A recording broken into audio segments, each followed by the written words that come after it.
Okay, our next speaker will be Marc Saxer, who is the resident director of the Friedrich-Ebert-Stiftung Institute. He has a background in political science and law. He's written fairly extensively about issues of politics and corruption in Thailand, although he has written for several publications outside of Thailand as well as for regions other than Thailand. And anything else? That's it. And with that being said, let's go ahead and start. All right. Savadi Krap, welcome everybody. Thank you very much for inviting me. It's an honor to speak at Thammasat University, really. We have a very strict moderator, and beforehand I already told him that I try to be as Germanly efficient as possible, but I think now that we are lacking behind in time, I have to switch to German robot style, really. So, what I'm going to talk about right now is basically the interconnection between economic development and political development, which really cuts both ways, and I think this is the very essence of a transformation crisis, one of which you can see here live in action in Thailand. Basically, what I'm going to argue is that socioeconomic and political development are intertwined. Of course, you know the argument of the modernization theory that strong economic development will put a lot of pressure on the political order, but I'm going to argue that it's going to cut both ways, that if a society is not able to solve a transformation crisis, this will also undermine the economic innovativeness and basically the growth potential of society. So let's start first, because every Q&A are always going to be in, there's always the answer, isn't Thailand so unique? And I know some of you had that question already, and so let's just start the other way around, and I'll tell you why it's not. Basically, this is a list that Joshua Kulancic from the American Council of Foreign Relations put together in his book, The Global Revolt of the Middle Class. It's a series of crises that you can see over the last 10, 15 years that pretty much looked exactly the same as what we've been seeing in Thailand over the last 15 years, over the last 10 years here. Actually, that list is even not comprehensive. There's many more countries. In the order of time, just have a look at it and appreciate how many countries are on that list, and it's actually more than that. There is some sort of a secret script to these countries, to these crises, these campaigns, these street protests, which I try to lay out to you in order to put everything into perspective, what's actually happening in Thailand right here. What you see in all these countries is, of course, strong socioeconomic development over a couple of decades. Most of them, except the countries of the Arab Spring in the first wave, have actually developed some sort of a liberal democracy a while back. In Thailand, that was, of course, the 1990s with the 1997 liberal constitution. So basically, what's in order with all the deficiencies and defects of this democracy, there's an electoral regime. So the people can actually choose their leaders by themselves, and they are making active use of that right. So in all of these countries, you see what I call very neutrally a clever political entrepreneur coming on the stage. That can be a Bolivar socialist like Mr. Chavez, that can be an oligarch friend like Mr. Yanukovych, that can be an Islamist like Mr. Erdogan, or that can be a neoliberal tycoon like Mr. Thaksin. Doesn't really matter. What these political entrepreneurs have understood is that you can win election, that you can build a new power base based on catering to the hopes and needs of the emerging population in the countryside, because that is actually the sociological effect of development, is that you have what Andrew Walker calls, politicized peasants, emerging middle classes in the countryside. Here in Thailand, of course, that would be the region of the north and northeast, but also in the south. The problem is this: once these people get elected, they behave what Kulancic called as elected autocrats. So basically what they do is they behave according to the political culture, and that political culture is basically a patronage culture. What does a patron do? You reward your supporters, you favor your kin, you protect your clients, you distribute the spoils, you cut out those who do not support you, and you crush your enemies. So that's basically what a patron does in all of those countries. The problem is this: the middle class in the capital sees that as a fallback in the most vulgar times of corruption, nepotism, and even more, the middle class becomes the permanent minority in this new electoral system. Because if you look from Turkey all the way to Thailand, the old establishment parties have never learned to reach out to the majority population, which is why they lose one election after the other. So the political vehicle of the middle class and the old elites is not able to play the electoral game. To their terror, they find themselves in a permanent minority, and they also feel threatened because these elected autocrats are pushing very hard what was called here an iron fist in a velvet glove against the constitutional safeguards for the minorities. They are pushing against the opposition, against the media, against civil society. Most of these people are middle class people. So the middle class feels threatened, but it cannot change anything with the electoral cycle. We'll come a little bit later to the discourse level, how this actually plays out. And I will argue that what the middle class perceives, and it doesn't matter if that's right or wrong, it's a discourse which is very strong, for instance, here in Bangkok, that we are robbed by corrupt politicians who buy the votes of the greedy poor with populist projects. That's the middle class fear discourse, and this fear discourse becomes ever more terrifying the more authoritarian the elected autocrat behaves. So in their desperateness, the angry middle classes start protesting and team up with the old elites in order to overthrow the elected autocrat. Happened in all of these countries that I showed you before. Fun thing is, some of them survive. Mr. Thaksin did twice here in this country. Mr. Chavez did in Venezuela. They come back on the electoral ticket. So basically it didn't really work out with that coup, no matter how hard it was played. So Mr. Ian Brammer adds a little bit of empirical evidence to this more anecdotal evidence here, and that's the so-called J-curve.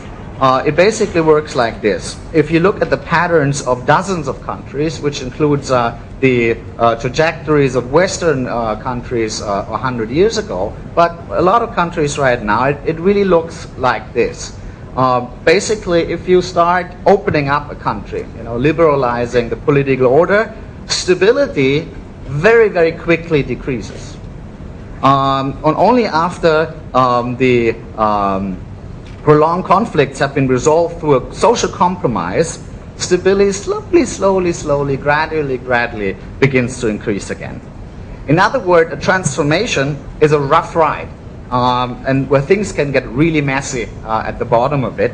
So the challenge for society, for every developing society, is to get through this rough patch as quickly and safe as possible. So this is why it makes sense to look into what transformation crises really are, and to understand that these transformation crises are actually what's really going on underneath the surface of the political conflict, underneath the surface, for instance, in Thailand, of the red-yellow conflict. So what is that, a transformation crisis, and how can societies overcome it? A transformation crisis basically occurs when a society changes very quickly without adapting its political system to a new social reality. So let's have a look at how economic, cultural, and social changes work together to overstretch a traditional political system, which creates deep crises of legitimacy. In a way, you can say transformation crises are victim of the society's own success, because they have seen decades of economic growth which have created a modern economy. However, such a modern economy is not only bigger, but it's much more complex than an agricultural economy. Providing the necessary infrastructure and public goods for a complex economy requires a highly effective governance system. Traditional governance systems were built for a different time with different needs. So they are hopelessly overstretched when catering to the needs of a complex economy. I think that's what I want to put out there. The first structural change that we have to keep in mind that are happening underneath the surface of the political conflict is, and they're eroding the traditional political order, that's complexity. Complexity is the first structural driver. The second structural driver is diversity. In a complex economy, a society is fragmented in a way. In a cultural economy, if you think of it, it's relatively simple. All right, you have warriors, monks, merchants, and craftsmen and farmers, and that's about it. It's not a very complex society. It's not a very diverse society. Right now, if you look outside the window and see modern Bangkok, you have yoga teachers and web designers and whatnot. So I think new lifestyles create new interests, create new worldviews, and they differ. So what's happening is that you have a pluralist society, which naturally has more noise and conflict than an agricultural society. So conflict becomes not the exception, but the norm.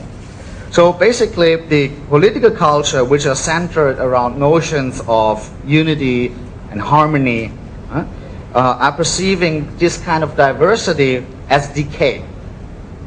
And conflict even can be perceived as social and moral decay. So the second structural change overstretching the traditional order is diversity. The third one is conflict in itself, the permanence and the magnitude of social conflict.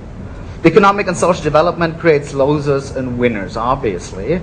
And new middle classes emerge in the provinces and demand equal participation in political and social life. The established middle classes in the capital may see these demands as a threat. So along with the traditional elites, they're not prepared these citizens as equals. The result is a long drawn-out social conflict over the political order. So this social conflict, this crisis of social justice, is the third driver for the erosion of the traditional order. Structurally, it looks like this. Complexity, diversity, and conflict work together to erode the old vertical society and create a more horizontal and fragmented society. This is the point when these long-term trends become a practical problem, not only an academic one. The top-down, exclusive kind of backroom, old man in a backroom decision-making processes of the old vertical order no longer work in such a society. So what's needed is a decentralized and participatory political order, which governance systems which are able to satisfy the needs and demands of a complex economy and pluralistic society. However, this question, which political system fits best, is not an academic one. On the very contrary, the core of a transformation crisis is a conflict, a political struggle between those who want to preserve the status quo and those who seek change. But a transformation crisis is more than just a power struggle on the surface over the control of the economy and the political system. It is a rivalry between worldviews. It's a clash between moral codes. It's a competition over what is the truth. A transformation crisis shakes the very foundations of a society, questions identities, I think that's very important, and disrupts traditions. It's a polarized, emotional, and sometimes explosive conflict over the fundamental question how people want to live together in a society. So in order to tackle these and many more challenges, the political operating system needs to be upgraded. The governance system needs to be able to process more information.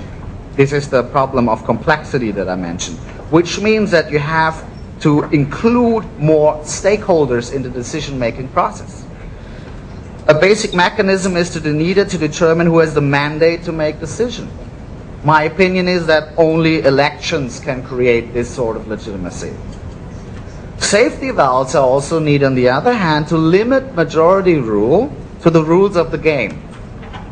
So only a system of checks and balances can create these boundaries. So basically my argument is only democracy has its necessary power sharing and mediation mechanisms to tackle all of these challenges. Of course, not all people would agree with that. So some of them think that it's safer to create stability with a quick fix. That's what you call a coup d'etat. So basically what they're doing is they're creating stability by undoing the opening process and closing the system again. So that may indeed create short-term stability. It's exactly what we're seeing in Bangkok right now. You know, it's the image is that everything is quiet and stable. However, that doesn't work in the long run because the structural changes that I mentioned continue to work. And they will continue to cripple the political system and choke development. So sooner or later, society will come at the same crucial crossroads again, where there is a necessity to open up the political system. The pressure to open up is not theoretical. This is not something that we only discuss here in this room at this honorable university. It's very practical because it's driven by practical problems which cannot be tackled with the old tools. How can you satisfy the growing demands of public goods by the emerging middle classes in the countrysides if the established middle classes refuses to pay taxes? You know, remember what I said, the discourse, we're being robbed by corrupt politicians to buy the votes of the greedy poor with populist projects. That means the middle class in the capital is not prepared to pick up the tax bill for development. How do you deal with the demands for greater participation in political rights if traditional elites do not accept all citizens as equals? That's the Buffalo discourse, basically, right? How do you process the vast amounts of information needed to stir a complex economy when only a few people have the authority to make decisions? That's the back rooms with those old men. So basically, in order to resolve the transformation conflict, a society needs to renegotiate the social contract. On a political level, that means you have to adapt the political order to the new balance of power. On a social level, it means to address the crisis of social justice, which is the very root of a transformation crisis. Social justice defined as the gap of opportunities and life chances between those at the top and those at the bottom of the society. Equally important to the content of this social contract, by the way, is the way how it's agreed upon. This has to do with the nature of institutions, and I think this is one of the main problems in Thailand.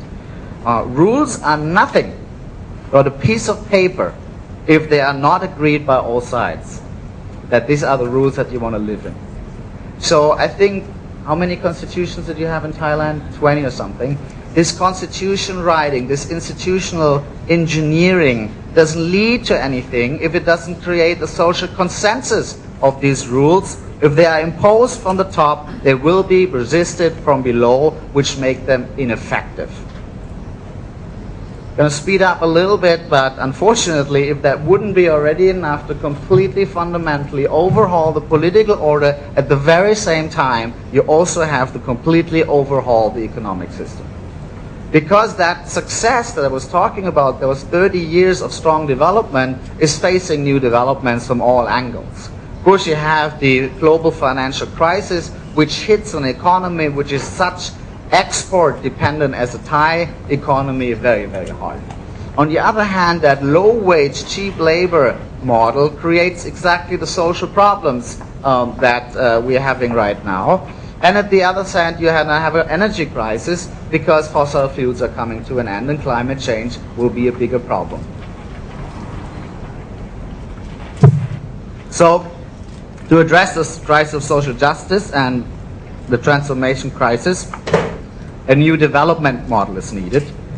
What that means in practice, that a lot of fundamental changes in policies need to be implemented quickly, consistently, and comprehensively, and this is the very problem. That's the actual challenge. Not all stakeholders have an interest in change. In fact, many of those benefit from the status quo and seek to uphold the old order. Political change is the outcome of a struggle, not of academic institution building. It's the outcome of a struggle between those who benefit from the status quo and those who uphold the old order. This means policy shifts cannot be implemented only on the basis of technocratic advice. What is needed is a societal change, is a coalition who is able to muster enough political leverage, muscle, to break the resistance of the status quo coalition. Hence, those who build this democratic society have to create the political muscle to prevail in this struggle.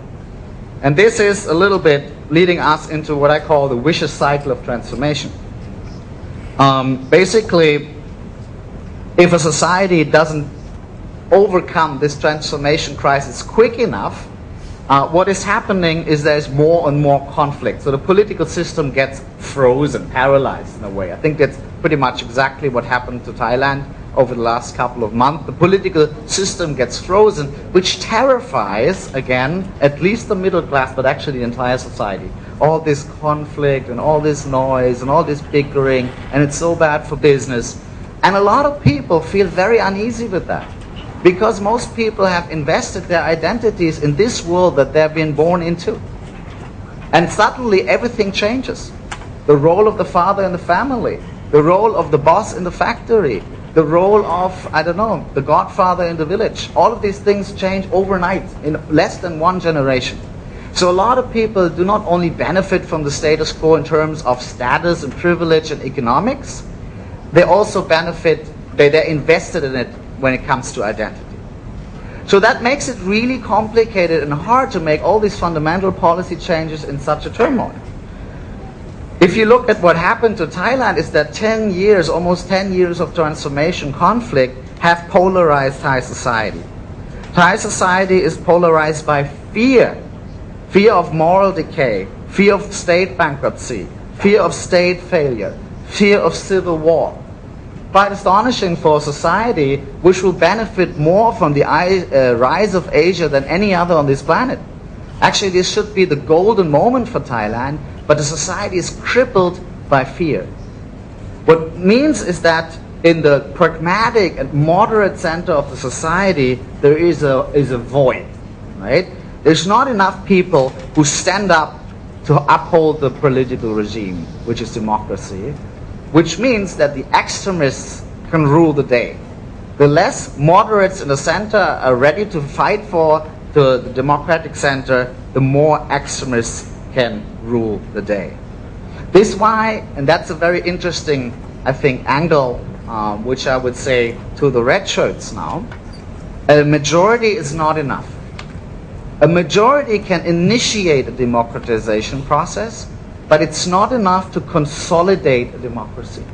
Because if the middle classes and the traditional elites feel threatened, they will rock the boat and undo the change.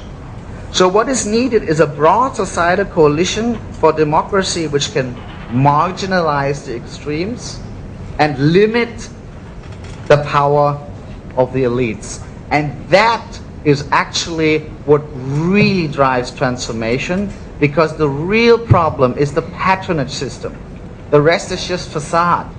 If you cannot tackle the patronage system, you cannot tackle corruption and sleaze and crony capitalism and nepotism. And patronage, again, is to reward your supporters, to favor your kin, to distribute the spoils, and so on.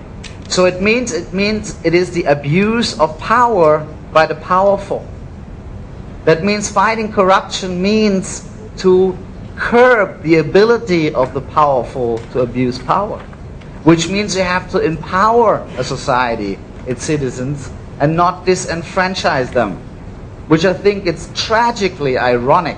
What happened here is that those who wanted to fight corruption have actually strengthened the very patronage system which drives corruption. So, I'm almost finished.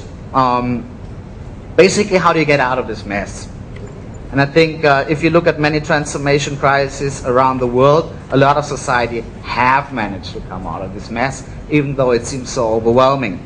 So basically, if you need a broad societal coalition in the center, that cannot be formed without the established middle classes in the capital. And they may scream and shout, and you may not like what they have to say, but they have their grievances over the abuse of power and the endemic corruption. So you have to tackle that and take these things serious.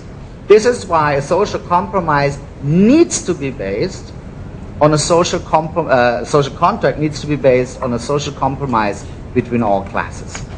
How can that look like? Well, basically the elites accept democracy as the only game in town. But they try to get an electoral mandate to govern by reaching out to the majority of the population. The majority of the population, on the other hand, accept it as limits to the majority rule, checks and balances, rule of law, but they get in return better life chances, full capabilities, almost finished. Yes, the middle class is somewhat crucial, not because they're very special or anything, but because they're tactically what makes the difference between the status quo and change. If the middle class stays with the elites, the old elites, the status quo will prevail. If the middle class changes the side, change is inevitable. So that's why tactically you have to get the middle class back into the democratic flow. This is why I'm very interested in what the middle class is actually thinking.